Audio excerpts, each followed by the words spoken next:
Hey everyone, and welcome to Almost Cancelled. I'm Peter, that is Connor, and we are going to talk about The Boys, Season 1, Episode 3. It's called Get Some. So, full spoilers for the episode, as always. And also, no filthy rumours going around, please. We're talking about The Boys, plural, not The Boy. I've seen some jokes being cracked. I'm not okay with it. I just want to point Yeah, that I'm out. sorry, folks. I do not love the boy in the same way that Pete does. Very good. Very good. Tim's the boy fan in the group. He's Brahms mad, one might say. There can be more than one. I'm not saying you're on Tim levels of fanboyism, but yeah, getting up there. Don't you dare. Anyway, this episode deals with the aftermath of Huey blowing up Translucent and his kind of uh, path into being more of this kind of vigilante against superheroes that he's becoming.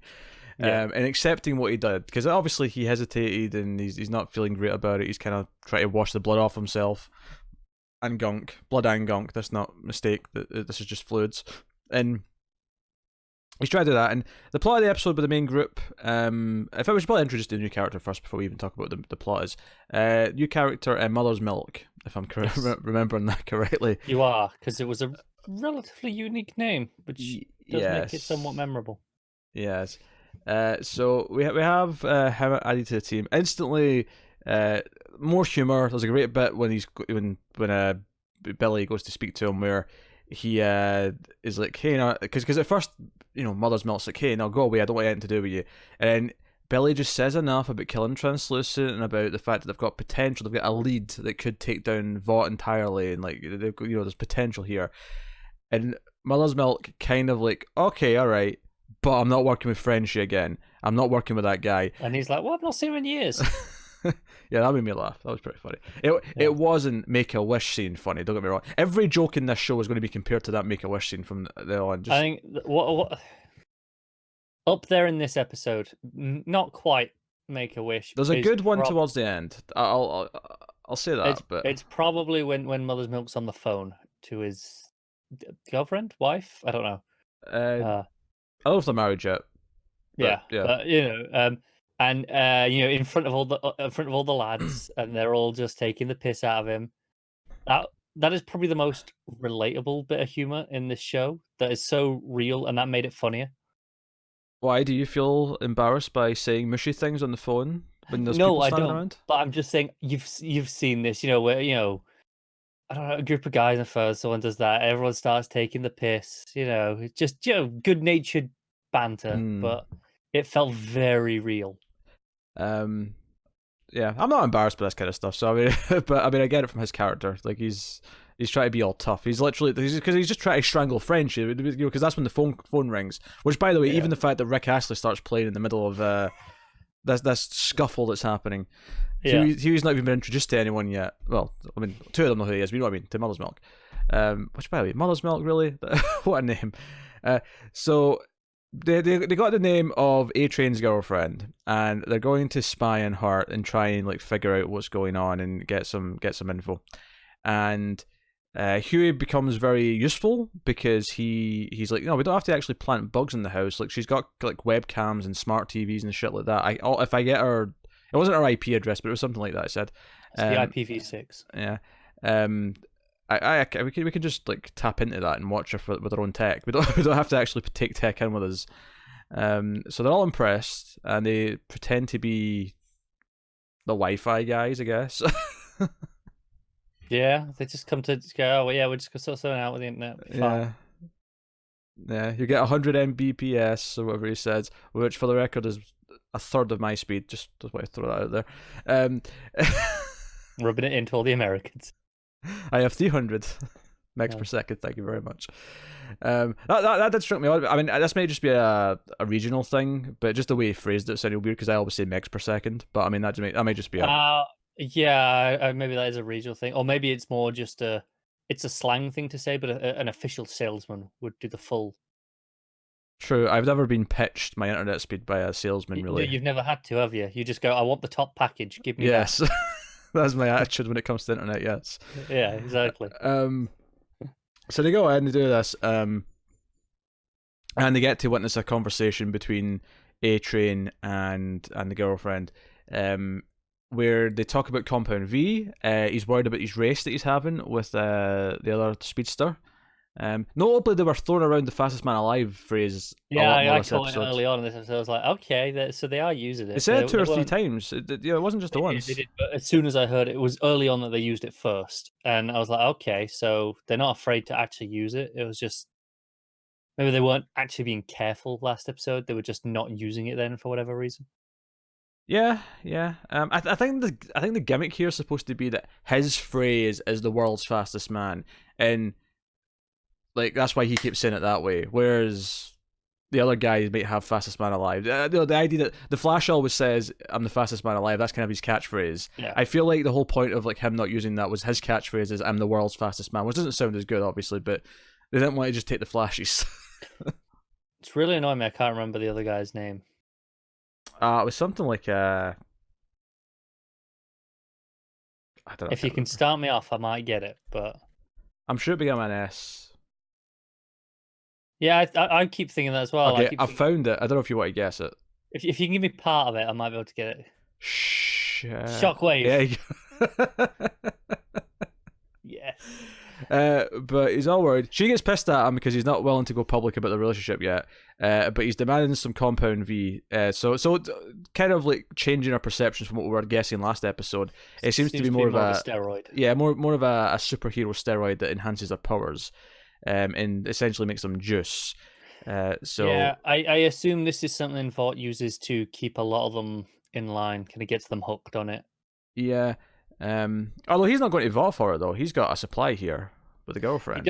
He does. But in general, we know that Vought does have it. I assume it's named after them, with it being V. I assume it's their thing. Well, that would be a fair assumption. So we also find out he likes getting his toes licked. That's another important detail. Is it important, or is it just mildly amusing? It's important because it's such a a moment in the scene. Like, they're all staring and it's funny. Like, I'm just saying, right? Yeah. So we learn this and they're like, okay, what's Compound V? We need to find out what this stuff is. We need to get our hands on it so we can use it and test it and find out exactly what's going on. That becomes kind of the main goal. And also during all this, we get that she's struggling to pay her rent, and she's she's not really flirting at the start, but the landlord's kind of checking her out a little bit as she's going up the stairs. So it kind of sets up that he's into her. And then later on, very much later on, so this is after the race, in fact. But I'm jumping to this. I'm just keeping all this stuff in the apartment because when the race caper goes south, they all rush back here because she's got some Compound V in her apartment, and they're watching on the security cameras. Well, not security cameras, on our various cameras in the house. Yeah. And she decides to try and it's basically a porn scene. It's basically, okay, I can't pay rent. That's I'll do something else for rent. And it gets kinky. And she's dressed in some silly sexy outfit. And this is actually this was in the trailer, but I'd forgotten about it until the second it happened, which was kind of a nice little thing to forget. See, it's funny because I said that the inciting incident with A-Train was in the trailer, and I remembered that. Mm-hmm. I do not remember this at all. Oh no, I remembered the face sitting someone to death, and not just. And this is the detail you have to remember here. It's not face sitting on someone until they suffocate. It's face sitting on someone until their head explodes with the pressure. Yeah. I mean, explodes a little bit. Thought maybe just caves in and turns to mush. Sure. Sure, it's like sitting on a pumpkin, alright? That's all I'm saying. And it collapses, and it's a wonderful gory effect. I love it. The fact that it happens to be from face sitting just makes it funnier. She doesn't even notice until she gets up and turns around and has a look at him. Oh yeah, she's still getting off from the face sitting, and she's up and she's like, "Whoa, that was great!" And she turns around, and then it's like, "Oh shit, I just crushed his face," because she took Compound V, just before he came over. Which maybe is why she was so gung-ho about this sex arrangement in the first place, because it seems at the very least, it definitely made her stronger and uncontrollable. Yeah, because we even see with A-Train as well that he's also quite jittery when he takes it, and I mean, not even forgetting the fact that he ran in through a girl the last time he was on it. But you can see immediately he's out of it. Yeah. Well, I mean, it's just like alcohol. It's basically he was superpowering under the influence. That's essentially what he did. It was a DUI. Uh, maybe I wouldn't have used alcohol as the reference point I'm not saying here. it's a perfect comparison, but that's essentially what it was. He was running under the influence of something, and that's why she. It's not like he does this every day. He did this while he was on the drug. Yeah, he did. And we see that he starts acting weird as soon as he takes it, because he speeds Yeah. off and takes it when he's already on the track. Um, so yeah, so they come in at the end and nab her, because as Billy points out, the one weakness they've got that Huey's been kind of naive about is their reputation. So now they've got blackmail material, so they can use her to get to other stuff, get to Compound V, get to Yeah, and obviously she's in a pretty bad state. She's high on V. She's just killed a dude, and she's in a bad place because of the stuff going on in a relationship. yeah. So and it's right after she sees Atria on the TV being like, "Oh no, no special ladies. You know Yeah, me. yeah. There'll be all sorts." Uh, so it's very easy to manipulate her at that point. Yeah, she's got like Wolverine style claws. Or more specifically, it's more like Gabby because it's just one claw, but it comes out of her wrist and it's sort of arched the other way though. Yeah. I thought it was interesting. So, because I was wondering what her because we knew she was an ex-hero. I was wondering what her power was, and then it's like, oh, okay, she does that. She's also super strong because she was lifting the weights. Yeah, it feels like a lot of them have strength, just alongside everything else. Yeah, I mean, Not all of them, but it just feels like quite a few of them do. no, I would say that a lot of them have two things. Because Translucent also has the impenetrable skin, right? But I wouldn't say he has strength. No, but I'm just thinking, out of like the ones in the Seven, Homelander obviously does, Maeve, Starlight, Deep. All of these have got strength by the look of it. That's not really that different from the actual Justice League, though. No, Superman I mean, has strength. Wonder Woman has strength. Aquaman has strength. no, they do. I was just saying it seems to be a couple of things, but like Starlight is her power seems to be completely unrelated to physical strength. But Sure. yeah, Well, she does have that. Starlight doesn't compare to anyone in DC because she's intentionally not a lift from DC because she's supposed to be the character who's not like them. She's supposed to be the one who's one of our characters on the show. Yeah. So she's not like you can't translate her to whoever else. Yeah, I mean, the closest you could maybe get in terms of powers is maybe Doctor Light. Oh, only in powers though, not in like Yeah, in powers, not in personality or or look position or anything. or look or anything like that. No. Like just in powers. I mean, Whereas the others not only look like the DC counterparts, they also at least publicly are supposed to have those personalities, even if they don't behind closed doors. Yeah, to the point where the Deep is just the fish guy, and it's a bit of a joke. Mm-hmm. So no, I had a great fun with this surveillance caper, all this stuff with them sneaking in, her ridiculous arty naked photos. The seducing the landlord, the face sitting was just a gloriously over the top dark humor kind of thing that appeals to me. It really was, yeah. I'm into all that. Then the actual the other caper, we have to get the I keep wanting to call it Vigil. I keep wanting to call it Vigil. God damn it. Why? Because Vigil is, I think, from Resident Evil. That explains a lot. Hold on. Let me just search just to confirm this. You're going to lose some Resident Evil credit. No, it is. It's Vigil. No, I remember what it is now. It's the thing you make in Resident Evil 1 or remake to kill Plant 42 with the chemicals. You make the Vigil. You nerd. I keep wanting to call it Vigil, but it's Compound V. Because see if it was Compound T or G, I'd be wanting to call it the T virus or G virus for the same reason. Nerd.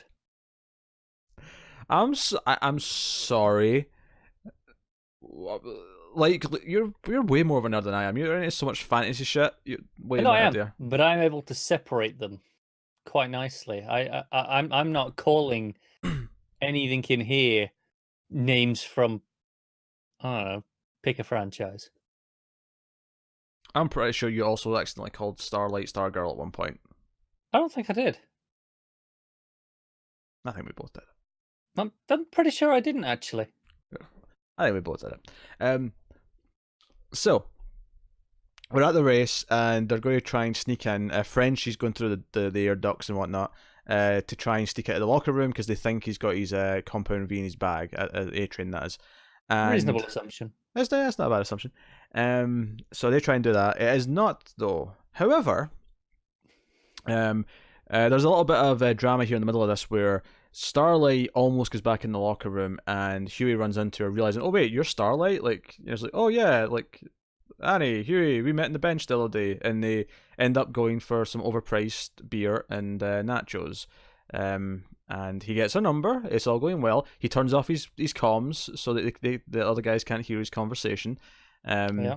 And he's like, wait, when you told me you hated your job, you were talking about this. You were talking about the 7. And he doesn't get to hear, obviously what her experiences are yet. But obviously he's sort of discovering from another angle that they're a bunch of scumbags. So I feel an obvious bit of drama that's going to come from this eventually is that the other guys are going to want to either kill or use her in some way, and he's going to be like, "Hey, wait a minute! Like, she's actually good. That's not." I think kill is the more likely one because user. I think he'd be okay with doing that, or at least it won't take much resistance. It depends what the using is. It depends like what they're putting her through. Sure. Yeah. I would hasten to say. But let's rewind with her a little bit because the reason why she comes away from her signings, they're doing signings, is because she goes in for a meeting at the start, and Sitwell's all like, or Stillwell, whatever her name is. Stillwell. Stillwell. That sounds right. Because she thinks she's getting into trouble because of the video from beating up the rapists last episode. But it turns out that because the victim came forward and confirmed it, now it's a sensation and they're happy with her. And they've got Rufus from Timeless and some other dude sitting there pitching her story. Like, this is how we're going to sell your story to people. And because of that, you're confident, you're brave, you're rash, you're this, you're that. And then they just present her with this new costume, which is like 10 times sluttier than what she's wearing. And she's like, I'm not wearing that. And they're like, well, if you want to be in the 7, you're going to wear it. It's confidence. Pretty much, yeah. Yeah, but again, the theme we're coming back to here is that, this might not be quite the same as the Deep as a fish guy assaulting her, but, even the woman executive's like, no, you're going to wear this slightly outfit or we're kicking you out. It's the exact same principle. It's like, do what we say or piss off. Yeah. So yeah, we're definitely, like, I never really thought getting into this, we're going to be tackling feminism quite as heavily as we are, but I actually think it's doing a decent job of it, bizarrely. In that, like, I mean, don't get me wrong, like, right now she is being pummeled into oblivion, but I actually really like the scene where the kid comes up to her, the little girl, and she's wearing her old costume. She's like, I'm going to save up and get your new costume. And she tells her not to bother. Yeah, but like the instant reaction was what I really liked. The look she gets in her face. I actually thought the performance here was quite good, where she immediately looks like, this is exactly why I didn't want to wear this stupid thing. Because it's not just that it's a skimpy sort of swimsuit thing. She's also got like thigh-high heels on as well. Like, she's dressed like a stripper, and then some guys start heckling her, and that's when she gives the kid the advice, and it's a really neat little scene, and she has been sort of beaten down quite a lot here. She's getting hit with this sexist stuff from every angle right now. But this is the build of that story. Yeah. So as much as you say, it's tackling feminism, it's building to her. Oh yeah, that's what I'm getting to. Back later. That's what I'm getting to. Is it's building up to her eventually fighting back in some way. Obviously, she keeps kind of like swallowing her pride right now. She keeps, taking it. Ultimately, though, she's going to eventually fight back, and it's going to be, I imagine, maybe one of the most like uplifting moments in the season. I would assume. If they handle this right, this could be a really big deal when she turns around and says "F you," essentially. Yeah, I imagine that'll be at the end of the season, give or take. Very possibly. Somewhere in the back third at the very least, I would say. But I'm looking forward to it. So that ended that well, but that's why she ends up leaving and she ends up running at Huey, and they have their scene. But they are actually tackling this theme as well with Maeve, and perhaps I don't want to say nuanced way, but nuanced in the sense that it's going with Starlight stuff and sort of showing you a different side of it, where she is clearly actually just kind of become beat down herself and just accepted this is the way she's treated. And she's obviously very capable and can do all her own stuff, but she's just goes along with it and does what she's told. Yeah, and maybe this is why she's drinking all the time, but she's going to get a bad guy and Homelander shows up and he's just kind of rubbing it in. He's like, well, you're 2 points down or whatever, so me being here drives the ratings in the press. Everyone knows a team up's good for numbers. Yeah. So they go up, and obviously there's a dark side of this where he just kills this guy immediately with his I mean, fist. even before that, the absolute dick move where he just flies up straight into the 30th floor, and she's there going, "So elevators." Yeah. But this conversation reveals that they used to date, and again, he's very demeaning with her, and she's kind of putting up with it. She presents a tough exterior, but you almost feel she's kind of hardened over the years, but she's never really fought back in any meaningful way, like Starlight we're expecting to. Yeah. But the big scene though is later at the race because he wasn't really wanting to show up at first, and he comes down and he's waving with her, and they have this conversation in front of the crowd. They can't hear them, but they're kind of like still waving and smiling as they're having the conversation. And he basically says that if she's ever into any other man but him, he will use his powers to kill him. Like that was essentially the implication from what he was saying. Pretty much, yeah. I wouldn't be able to handle it. I would be too jealous, and I would just kill the person. That was basically what he said. Pretty much, just guilt tripping her into it. So she's not really got. She's not got. I mean, she has the illusion of freedom, but she doesn't really seem to actually have it because. No, but she seems pretty aware of that as well. She seems aware of it. Yeah, she's very disgruntled by it, but specifically, it's a lack of freedom because essentially she has an abusive ex-boyfriend who has the power to enforce anything he wants to do. Yeah.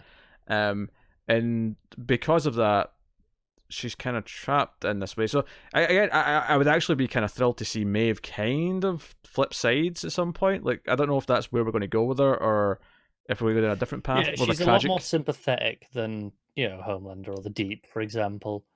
Yeah, the Deep and Homelander are at this point, like I think the Deep in episode 1 immediately became like ultra villainous, right? We hated him immediately because of what he did. Homelander after this episode, I mean he was obviously evil in the last episode, but this episode it felt a bit more sinister. Yeah, we're at the point now where it's like, no, he is terrifyingly evil all the time. He just does the good things as a public front because Fort tell him to. That's his character. But even that, he's like, why do we do what they tell us to do? We should just burn them all down. And, he's like, well, I could be running the world myself, basically. Yeah. Let's not forget the moment here, though, where Billy's in the crowd and he's staring at him. And Homelander notices. It's everyone's turning to watch the race. They're counting down, and he's just staring up at him. It's a great visual to the track. It's a great visual because he's the only one turned this way. Like everyone else has got their back to him, but Billy's looking at him. It's a really nice visual, and it's enough to give him point. I don't think he recognizes him. I don't think I got recognition. It was just like, who is this guy and why is he looking at me? Was kind of the impression I got. Yeah, he'd probably recognize him in future after this encounter. After this, yeah. But what I mean is, though, it's not like Homelander has a personal history with Billy. Like Billy clearly cares about getting to Homelander, but Homelander's not aware of him yet. Because that was the other thing actually is there seemed to be some bad incident in the past with the team, which is why they all kind of split up. Yeah, sounds like someone got killed. Yeah, someone with grandkids. They mentioned her grandkids. So. And curious to see how we build this backstory up as we go, because I know we're not done with members yet, because the poster has a couple other characters on it. Yeah, because it sounded to me like Frenchie was the one that killed her, or at least was the one responsible for her death. Judging from what Mother's Milk was saying. But he certainly blames her at the very least. He does. Blames him. Sorry. But we don't really have any details yet, so I don't want to just assume that what he said was accurate. Yeah. Oh, I tell you, there's one more character on the poster we've not got yet. Okay. I was just there's a lady who I don't recognize. So I don't think we've met her yet. All right, cool. But curious. So no, all this stuff was really solid. Other little tidbits, they do find Translucent's body in the water. Yes, the Deep's good friend reported it. Yes, and then Homelander won't let him have that and just says, no, it was a... What was it he said? What fish was it? It was a porpoise. It was a porpoise, yes. Which is funny. But there's a message, though. Clearly this was intended to be found. Billy has written a message saying they're coming for him, kind of thing. Yeah. And what I liked about this is it's not lead that Homelander can't see through. It's zinc. Yeah. Which Billy knows, obviously. Of course. Which is interesting. I wonder if they've got a logic for that, if it's just a joke that it's something different. Because I think it is just obviously Superman X-ray vision, the reason why it's lead is because actual X-rays can't go through lead. So there is a scientific reason for that one, but just a joke, probably. Yeah, But probably. I wonder if that's public knowledge that he can't see through that, Here's a or question though. Then, what's his kryptonite? I assume we will find out. Because even I think it's even in this episode that Mother's Milk's like, "So what's your plan for Homelander?" Because sure, everyone else we can maybe Mm. come up with something, but Homelander. Phew. So I mean, I'm inclined to wonder if it's something to do with Compound V, given it's bright blue versus the bright green of Kryptonite. Yeah, Uh, maybe. I would not be overly surprised if that was the So case. maybe Homelander's the only one who doesn't just end because it's actually his weakness. Yeah. But everyone else is just in. Yeah. Yeah, and also there's a scene with Hugh and his dad where he goes back home for his clothes and stuff. Yeah. Essentially, it makes his exit and say, "Yeah, I'm going away for a while." I need to, like he's basically all in now at this point. Yeah. He's in the deep end now, and he wants to be involved in this going forward. So, no, episode 3 was Yeah. He enjoyable. does have a good moment with Mother's Milk, actually, on that note of, when Mother's Milk said, "Hey, he juices on V because he likes the way it feels. It feels good. He's addicted to it." And it's like, Mm. be careful you don't get addicted to this feeling of just the violence and the killing. Yeah. You see, Miller's Milk seems a lot more level-headed than the others do. Like he seems like he's, because we even see that he's like, he's teaching or he's looking after like troubled youths who have been arrested or whatever. And Yeah. he's kind of their I don't know what the correct term is here, but he seems like he's doing a good job of like keeping them in line and trying to teach them better values and that Yeah, kind he's of doing thing. his best, but he's actively trying. Yeah, he seems to want to make a difference in a positive way as opposed to just killing the people he doesn't like. Yeah. Which, I mean, Billy's goals might be admirable, but ultimately it feels like he just wants to kill the evil person. Yeah, and I think especially is he's got a personal reason to hate Homelander, in the same way Mm, that Huey hates A Train. yeah. And I have to imagine the arc, maybe not of the season for Huey, and to an extent Billy, is keeping humanity essentially, and not just Probably. going off the deep I end. think at least Huey. I can see maybe Billy's. He's a lost cause already, and Oh sure, but I think he will be important in showing the difference between them when the time yeah, comes. Like that'll be an instrumental plot point or a plot yeah, device for Huey's story. yeah. So, no, that is episode 3 of the boys. Still pretty damn good. It's still pretty good. I would say I like that more than episode 2 if I'm I agree. if I'm ranking or whatever. But no, really good. So let us know what you thought of episode 3 in the comments below. Like and subscribe, all that stuff. You can get us on the Twitters at mailed_fuzz for channel updates.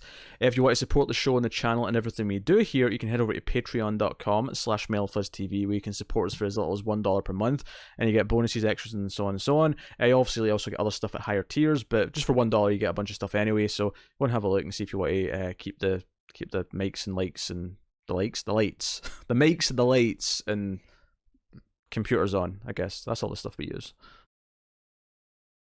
More or less, yeah. Yeah.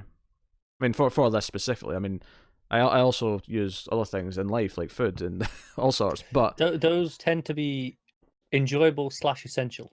basically, feed my cats. My cats need food. You wouldn't want my cats to starve, would you? Yeah, I mean, So go to Patreon, but check it out. Otherwise, you can get us on other shows, other things we do here on the channel. You can see reviews right now of Too Old to Die Young that's weekly. That's obviously another Amazon Prime show. We've got Netflix shows ongoing as well. We have 3%, which actually came out a little while ago, but we were too busy to cover at the time. We're about to start doing that weekly. We've got Mindhunter Season 2 coming. We've got Glow Season 3 coming. Dear White People Season 3 coming. Very busy time. The Shield, Agents of Shield finale is just about to hit this coming weekend. Yeah. So the only thing I'd say is in terms of comic book shows, we checked out the first episode of Pennyworth. Mm. So that was earlier this week. That was something. So yeah, check out our stuff. But otherwise, that is us. So thank you once again for watching and listening. We always appreciate it. Keep watching TV, guys. Have you got any vanilla?